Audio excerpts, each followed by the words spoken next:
This is a piece that goes way back in the collection.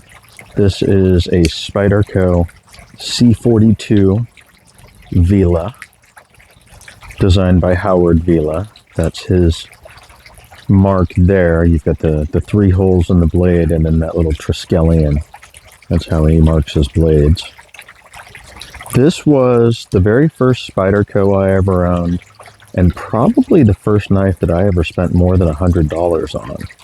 That was just a wild amount of money for me to spend on a knife at the time, but I saved up and I got one of these because when I handled it at the cutlery shop that we had there in town, Remington Factory Outlet Store, I absolutely had to have one. This was the smoothest knife that I had ever handled.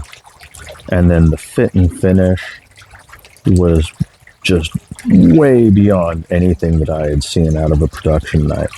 That almost mirror polish on the satin faux bolster there with the exposed liner. Just everything about it was so damn cool. Now, technically, it wasn't this exact one. I actually had one of the very first versions, which had riveted construction and a back spacer, and they had a non-adjustable pivot.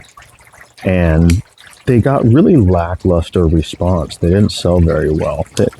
Those came out in like 96. I think I picked one up in like 97, 98.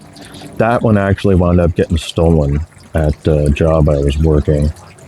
And this one was picked up by my wife for me. And this is the version that came out in 2000 with a few updates.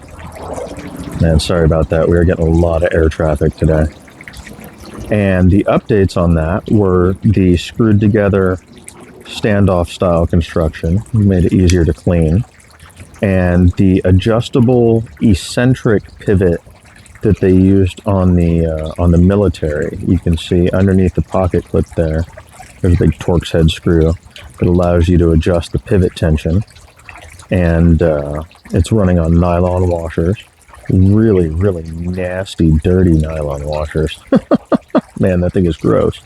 But that is just a testament to how freaking smooth this knife is. I've maybe taken this apart once or twice in the whole time I've owned it. I think I did a video on it once to show off the eccentric pivot. Or maybe I just took it apart to do pictures. I should probably do a video on that.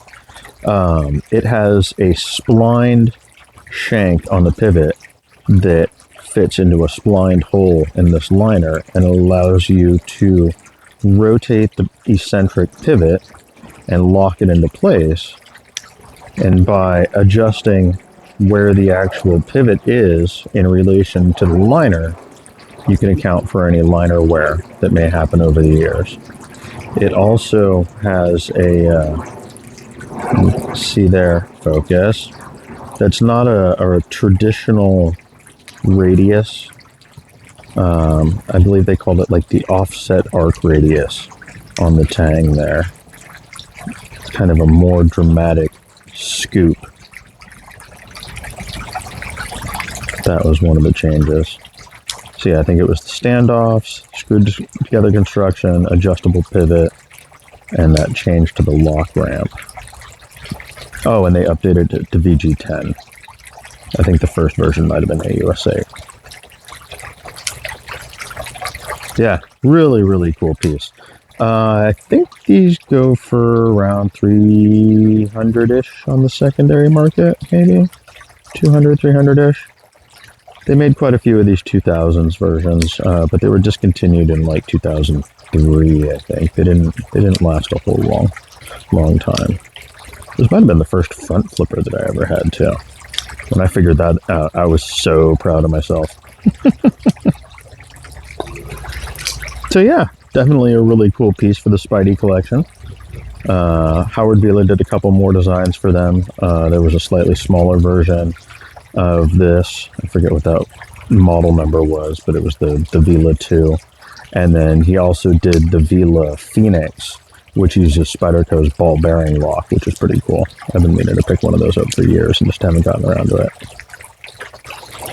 So there you go. Damn, 5 minutes. We're kind of a rambly Sunday morning video. But hope you guys have a good day and enjoy this beautiful Sunday weather if you're here in California.